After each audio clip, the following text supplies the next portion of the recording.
इधर राजस्थान प्रभारी अविनाश पांडे दिल्ली में मौजूद हैं। राहुल गांधी से मिलने के लिए अविनाश पांडे पहुंचे। प्रभारी बनने के बाद वो मुलाकात के लिए पहुंचे हैं और आपको सीधे लिए चलते हैं इस खास बातचीत में, जहां मेरी सहयोगी अदिति मौजूद है। 2009 में भी राजस्थान की जीत जो है वहां के कार्यकर्ताओं ने दिलाई थी और सिर्फ मेरे जाने से वहां पर जीत हासिल नहीं होगी, बल्कि वहां के कार्यकर्ता का मनोबल इतना मजबूत है और उन्हें पूर्ण विश्वास है कि आने वाले 2018 के चुनाव कांग्रेस पूरे भारी बहुमतों से वहां जीतेगी।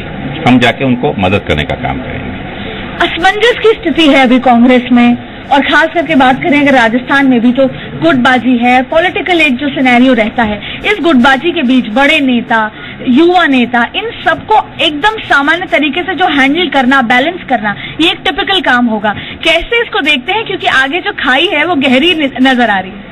बहन, मैं समझता हूं कि आपका ये अपना परसेप्शन होगा, लेकिन मैं सोचता हूं कि राजस्थान में कोई गुटबाजी नहीं है। एक बहुत अच्छा समीकरण पुराने नेताओं का और नए नेताओं का, युवा नेतृत्व का बना हुआ है और वो हमारी सबसे बड़ी स्ट्रांग पॉइंट है और उसी ताकत के आधार पर हम अगला चुनाव मिलकर एकजुट होकर लड़ने जाएंगे। मोदी वेव है, अभी जो सिनेरियो भी है, चाहे वो एमसीडी चुनाव थे, चाहे किसी राज्य के चुनाव थे, इस मोदी वेव में और बहुत सारी इन स्थितियों के सामने कांग्रेस एक ऐसा राज्य है जहां पे राजस्थान एक ऐसा राज्य है जहां पे कांग्रेस को एक उम्मीद दिखती है, क्योंकि एक पैटर्न है राजस्थान में, कभी पहले भाजपा आती है फिर कांग्रेस आती है, एक पैटर्न है। उसके अलावा अभी गुजरात भी है, लेकिन गुजरात में वहां इतनी उम्मीद नहीं है। तो इस कांग्रेस में इतनी उम्मीद राजस्थान के लिए, फिर आपके लिए कितना भारी और क्या स्ट्रैटेजी आगे की रहेगी आपने जिस वेव की बात किया, वेव का आधार होता है कोई, अगर आधार उसका मजबूत हो तब तो वेव दिखती है, लेकिन जनता के सामने जब ये आधारहीन वेव साबित होगी, इसका मुझे पूर्ण विश्वास है राजस्थान में, क्योंकि हर वेव के पीछे उसकी समय सीमा होती है और सच्चाई हमेशा जनता के सामने आती है।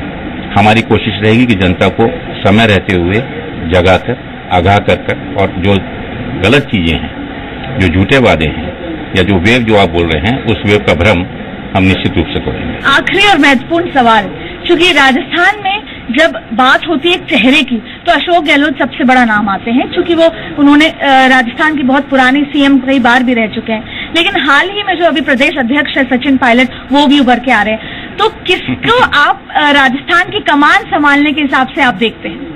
और ये सब कांग्रेस में कभी कोई भी नहीं, अशोक गहलोत जी और सचिन पायलट जी दोनों मैं समझता हूं कि पूरे ईमानदारी के साथ में, पूरे कार्यकर्ताओं के साथ में वहां कांग्रेस का झंडा ऊंचा करने के लिए लगे हुए हैं। वहां किसी प्रकार की गुटबाजी का, जैसे मैं पहले ही मना कर चुका हूं, इस प्रकार की कोई गुटबाजी नहीं है।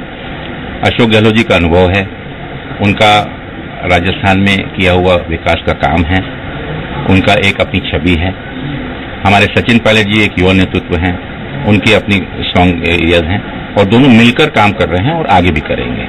बहुत बहुत धन्यवाद आपको। तो ये थे अविनाश पांडे, जिन्होंने बड़ी सरलता से सारी बातों को डिफेंड करते हुए बड़ी आसानी से कहा कि मोदी वेव को चीरते हुए इस बार कांग्रेस जो है राजस्थान में परचम लहराएगी। लेकिन जिस तरीके से लोकसभा और विधानसभा चुनाव में भारी हार के बाद अब जो ये नई उम्मीद का जो कमान है जो सौंपा गया है, देखना दिलचस्प होगा। कैमरा पर्सन दीपेंद्र के साथ अदिति नागर, जी मीडिया, दिल्ली।